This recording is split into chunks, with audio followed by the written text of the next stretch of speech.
La jeune fille aveugle, Lati, avança prudemment, son bâton blanc serré dans sa main. Elle se tenait à une extrémité du pont, sa robe flottant doucement dans la brise matinale. Son cœur battait vite. Elle entendait le murmure de la rivière en contrebas, lent mais profond, comme si elle était vivante. De l'autre côté du pont se tenait son père. « Viens, Lati », appela Théil. Sa voix semblait douce, presque aimante. Lati secouait légèrement la tête. « Papa, j'ai peur », dit-elle, sa voix tremblante. Elle avait toujours fait confiance à sa voix, même quand ses mots lui faisaient mal. « Il n'y a rien à craindre », répondit-il rapidement. « Continue simplement à avancer. Je suis là. » Lati fit un pas. Le bois craqua sous ses pieds. Sa prise sur le bâton se resserra. Elle fit un autre pas, puis un autre. À chaque mouvement, sa peur grandissait. Son père ne l'avertit pas. Il ne cria pas. Il se contenta de rester là, à regarder, un sourire lent s'étendant sur son visage. Un sourire rempli de haine. Un pas, 2 pas, 3 pas soudain, son bâton toucha le vide. Le pont s'arrêtait là. Avant qu'elle ne puisse reculer, son pied glissa en avant. « Papa » cria-t-elle, sa voix se brisant alors que son corps tombait. La rivière ouvrit sa gueule et l'engloutit. Son cri fut coupé net par l'eau. Son dernier mot résonna une fois, « Papa », puis le silence. L'eau était froide et lourde. Elle se précipita dans les oreilles de Lati, son nez, sa bouche. Elle coula vite. Ses bras bougèrent frénétiquement, mais il n'y avait rien à quoi se raccrocher. Sa poitrine brûlait. La peur l'enveloppa comme des chaînes. Au-dessus de la rivière, son père resta immobile un instant, écoutant. Quand il n'y eut plus de son, ses lèvres se courbèrent en un sourire. « Oui », murmura-t-il, sa voix tremblant de joie. « La bonne à rien, cet aveugle, est enfin sorti de ma vie. » Il se retourna et s'éloigna, sans savoir qu'il n'était pas seul. Au fond de la rivière, quelque chose bougea. Une sirène avait tout observé. Ses yeux étaient perçants et brillants, sa peau lisse comme de la pierre mouillée. Elle avait vu beaucoup d'humains méchants, mais celui-ci avait enflammé son cœur. Elle nagea rapidement vers Lati, qui perdait déjà ses forces. Le corps de Lati coulait, ses mouvements ralentissaient. La sirène l'atteignit et toucha son nez doucement. « Respire », dit-elle. Le mot portait un pouvoir. Soudain, Lati haleta. L'air remplit sa poitrine, même si elle était toujours sous l'eau. Sa peur s'apaisa. Elle ouvrit à nouveau la bouche, et elle pouvait respirer. Son corps cessa de lutter. La sirène lui prit fermement la main et l'emmena plus profondément dans la rivière, loin de la surface, loin du pont, loin de l'homme qui avait essayé de la tuer. Des lumières étranges apparurent autour d'elle alors qu'elle nageait, brillant doucement dans l'eau sombre. La rivière devint silencieuse, comme si elle les cachait. Le père de Lati rentra chez lui d'un pas léger et le cœur joyeux. Il se sentait libre. Quand il arriva à sa maison, il vit la mère de Lati debout dehors, regardant à gauche et à droite.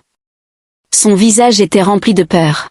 « Ça va ?» demanda-t-il, feignant de se soucier. « Je cherche Lati », dit-elle rapidement. Elle n'a jamais quitté cette maison seule avant. J'ai demandé aux voisins. J'ai demandé aux enfants. Personne ne l'a vue. Ses mains tremblaient. Son mari haussa les épaules et évita son regard. « Je ne l'ai pas vue », répondit-il. « Peut-être qu'elle est allée quelque part. » Il entra calmement. La mère de Lati sentit quelque chose se briser en elle. Elle serra son pagne et commença à marcher dans le village, appelant le nom de sa fille à haute voix. « Lati, mon enfant, Lati. » Sa voix se brisa alors que des larmes coulaient sur son visage. Les villageois sortirent de leur maison. Certains la suivirent. D'autres secouèrent la tête tristement. Personne n'avait de réponse. Le pont se tenait silencieusement au loin. La rivière coulait comme si rien ne s'était passé, et l'homme qui connaissait la vérité était assis dans sa maison, mangeant pendant qu'une mère cherchait son enfant. Lati était aveugle depuis le jour de sa naissance. Dès ce même jour, le cœur de son père s'était glacé envers elle. Il disait toujours qu'elle lui portait malheur. Il disait que sa cécité était un signe de disgrâce. Sa mère pleurait souvent la nuit en tenant le bébé Lati dans ses bras, suppliant son mari d'aimer son enfant. Mais il ne le fit jamais. Au lieu de cela, il prit une autre femme, disant qu'il avait besoin d'enfants normaux. Cette seconde femme donna bientôt naissance à une fille nommée Toro. Toro avait des yeux brillants et une voix forte. Son père l'aimait ouvertement. Il la portait sur ses épaules et la montrait à tout le monde. Lati ressentait tout, même si elle ne pouvait pas le voir. Elle entendait les rires. Elle entendait l'amour qui n'était jamais pour elle. Pourtant, sa mère ne la déçut jamais. Elle nourrissait Lati avec soin. Elle lui chantait chaque nuit. Elle lui faisait sentir qu'elle était importante dans un monde qui la traitait comme un rien. Quand Lati eut 19 ans, elle fit un petit vœu. Elle voulait se promener dans le village comme les autres filles. Sa mère accepta et demanda à la fille de leur voisine de la guider. Alors qu'elles marchèrent lentement ce jour-là, un vendeur d'or la vit. Il entendit sa voix, douce, calme, belle. Quelque chose toucha son cœur instantanément. Le vendeur d'or s'appelait Eba. Il était riche et respecté. Ce jour-là, il ne put oublier Lati. Il posa des questions discrètement. Quand il apprit qu'elle était aveugle de naissance, son cœur ne changea pas. Il dit à sa mère qu'il voulait l'épouser. Sa mère refusa immédiatement. Une fille aveugle, dit-elle avec colère. Jamais. Mais Eba resta ferme. Il lui dit qu'il emmènerait Lati dans le pays des Blancs pour soigner ses yeux. Il croyait qu'elle était spéciale. Un soir, Eba vint à la maison de Lati avec du vin de palme et des cadeaux. Les anciens se rassemblèrent. Il parla clairement. Je veux épouser Lati. Le père de Lati rit bruyamment. Pourquoi un homme normal épouserait-il une fille aveugle, demanda-t-il. Il désigna Toro avec fierté. Regardez ma seconde fille. Belle, complète. Mais Eba secouait la tête. Je veux Lati, dit-il à nouveau. La cupidité entra dans les yeux du père de Lati. Eba était riche, très riche. Mais la honte et la haine pour Lati brûlèrent plus fort. Cette nuit-là, la haine remplit son cœur. Avant qu'elle ne m'apporte la disgrâce, dit-il doucement. Elle doit disparaître. C'est pourquoi il avait emmené Lati sur le pont ce jour-là. Maintenant, profondément sous la rivière, Lati flottait calmement, tenant la main de la sirène. Des pierres brillantes étranges les entouraient. Lati ressentait de la chaleur au lieu de la peur. « Qui es-tu ? Où m'emmènes-tu ? demanda-t-elle doucement. La sirène la regarda avec des yeux pleins de sens, mais ne répondit pas encore. Au-dessus de l'eau, les cris de la mère de Lati devinrent plus forts alors que de plus en plus de villageois rejoignaient les recherches. Certains marchèrent vers la rivière, d'autres vers le pont. Le soleil monta lentement, brillant sur les secrets et les mensonges. Sous l'eau, dans le calme du royaume des sirènes, Lati était allongée immobile à l'intérieur de la hutte, écoutant le monde étrange autour d'elle. Sous l'eau, à l'intérieur de la maison silencieuse de la sirène était maintenant assise à côté de Lati. La douce lueur des pierres sur le mur éclairait doucement l'endroit. L'eau autour d'elle semblait calme, mais les yeux de la sirène étaient sérieux. Elle se tourna vers Lati et parla lentement. « Dis-moi, dit-elle, que voudrais-tu que je fasse pour toi ?» Lati resta silencieuse pendant un long moment. Ses doigts bougèrent lentement sur son tissu, comme si elle cherchait les bons mots. Puis elle parla, sa voix petite mais pleine d'espoir. « Si tu peux m'aider, dit-elle. Je veux voir. » Les mots sortirent avec une douleur et un désir mêlés. La sirène hocha lentement la tête, comme si elle connaissait déjà cette réponse. « Si tu revois et retournes à ton village, dit doucement la sirène, souviens-toi de ceci, ton père ne t'aime pas. Il pourrait essayer de te faire du mal à nouveau. » Lati avala difficilement. Son cœur battait plus vite. Puis la sirène se pencha plus près. « Veux-tu savoir pourquoi ton père t'a jeté dans la rivière ?» Lati hocha rapidement la tête, sa tête bougeant encore et encore, sa curiosité était plus forte que sa peur. « Oui, murmura-t-elle. « S'il te plaît, dis-le-moi. » La sirène prit une profonde inspiration avant de parler. « Te souviens-tu du riche vendeur d'or dans ton village ?» demanda-t-elle. Le corps de Lati se raidit. « Oui, répondit doucement Lati. Eh bah. La sirène hocha la tête. Il est allé voir ton père et lui a dit qu'il voulait t'épouser. La bouche de Lati s'ouvrit légèrement de choc. Ses mains tremblèrent. Mais la sirène continua, ton père voulait qu'il épouse ta sœur à la place. Les mots frappèrent Lati comme une pierre lourde. Elle couvrit sa bouche avec ses deux mains alors que des larmes coulaient sur son visage. Ses épaules tremblèrent alors qu'elle pleurait silencieusement. Parce que tu as refusé de disparaître discrètement, dit la sirène, ton père a choisi la rivière. Lati sentit son cœur se briser en morceaux. Je voulais juste vivre, murmura-t-elle. Je voulais juste être aimée.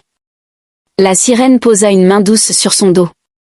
Je ne vais pas seulement te rendre la vue, dit-elle, mais je vais aussi changer ton apparence pour l'instant. Lati leva lentement la tête. Changer mon apparence, demanda-t-elle. Oui, répondit la sirène. Tu retourneras au village en tant que nouvelle personne. Personne ne te reconnaîtra? Lati hésita.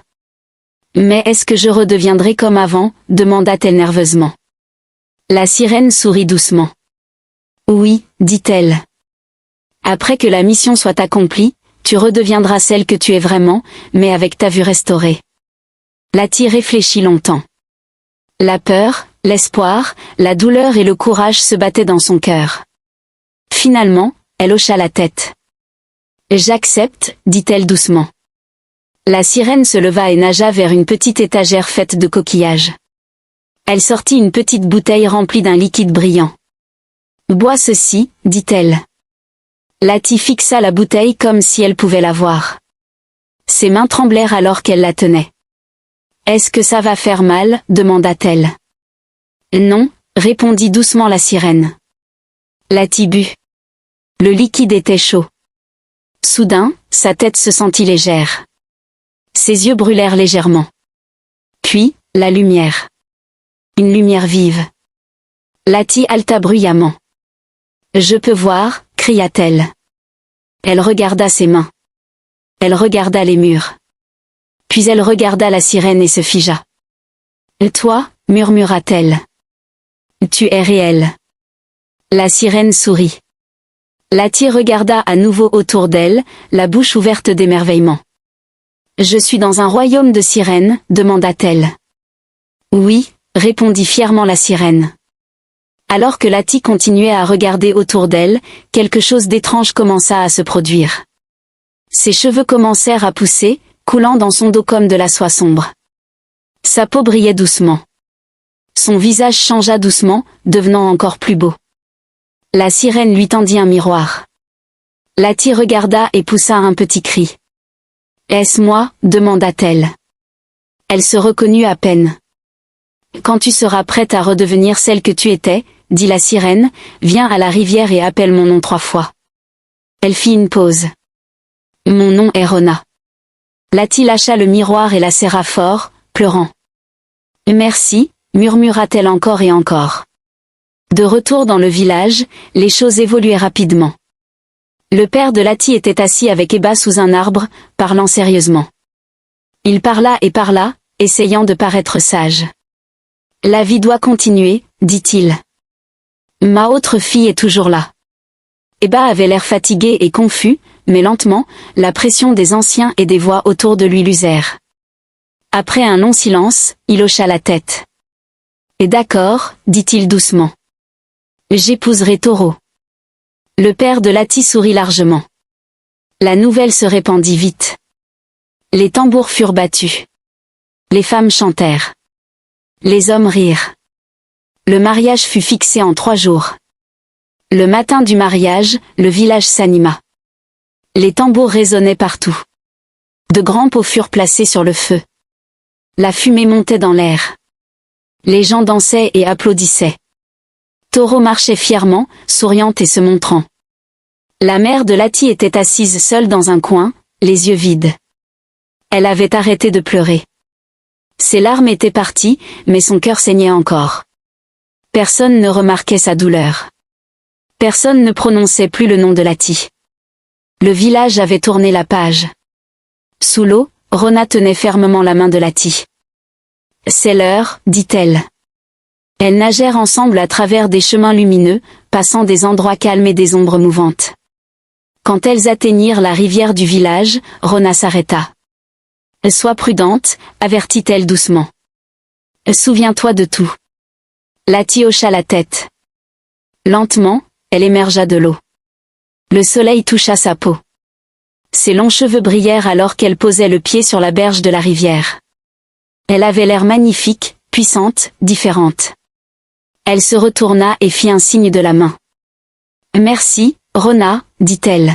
« Je reviendrai. » Rona la regarda attentivement avant de replonger dans l'eau. Lati ajusta son tissu et commença à marcher le long du sentier étroit de la brousse qui menait au village. Les oiseaux s'envolèrent alors qu'elle passait.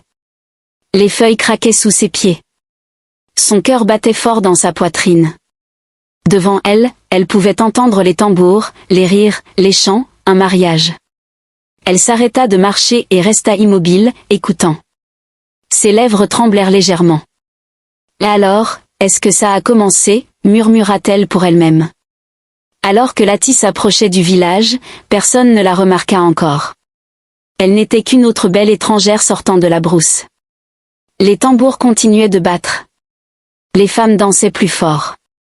Le père de Lati riait bruyamment parmi les invités, fier et confiant. Eba était assis silencieusement, habillé pour son mariage, regardant dans le vide. Lati se tenait à la lisière du village, observant tout avec des yeux clairs pour la première fois de sa vie. Son cœur était lourd, mais son esprit était fort. Elle ne savait pas exactement ce qu'elle ferait ensuite. Elle savait seulement une chose. Elle n'était pas revenue pour mendier. Elle n'était pas revenue pour pleurer. Elle était revenue pour affronter la vérité.